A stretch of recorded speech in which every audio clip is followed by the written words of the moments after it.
Well, it's been 2 long years of this pandemic, and it's felt particularly long for one of our guests here. Each week, we're joined by Hope Rises to share these heartwarming stories and acts of charitable kindness. We have Kate Glazer at the end of the couch here with Hope Rises, and then Natalie Stodhart and Laura Zhang from Buffalo Seminary. Laura, you have not been home in 3 years, in part due to this pandemic that we've had.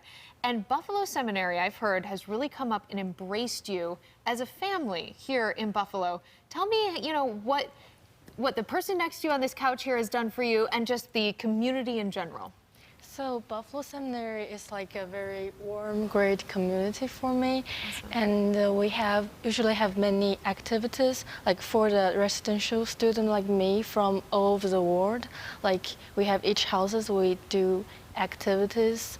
Like I remember last time we did the movie night, ice skating, escape room. So like cool. Everyone like in the house get together and work hard to like win the game. Cool. And I really feel like it's like a second home for me.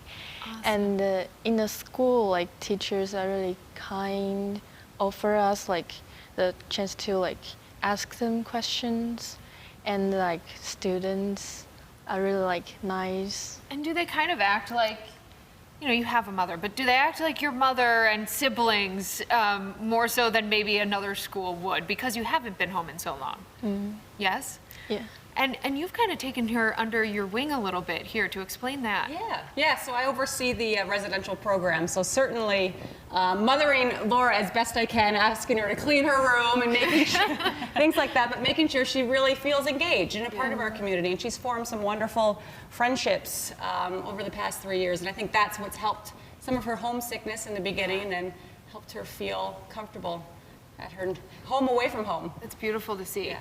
Kate, how did you hear about this story? Yeah, we actually heard about this from Buffalo Sem and from Drag Creek Group, who we work with, and we just thought it was a perfect example of hope rising. So she's obviously had some challenges not being able to make it home, but this school community has really embraced her, and it's all about the power of all girls and how it really has just been so awesome to see that. So we heard about this story. We said this is a perfect example of our City of Good Neighbors and just how Buffalo Sem has been so there for her in her time of need.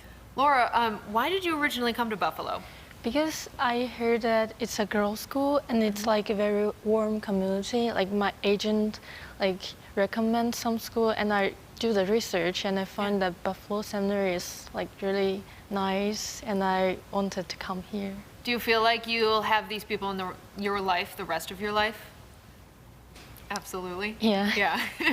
Okay, well, coming up, we have a lot more to talk about, I feel like, here. In the 9 o'clock hour over on the CW23, we'll ask more about how this community has really just come around you, Laura, to support you during this time. And then we'll explain you are going to be able to potentially go home soon. So we'll talk about that coming up at 9 o'clock.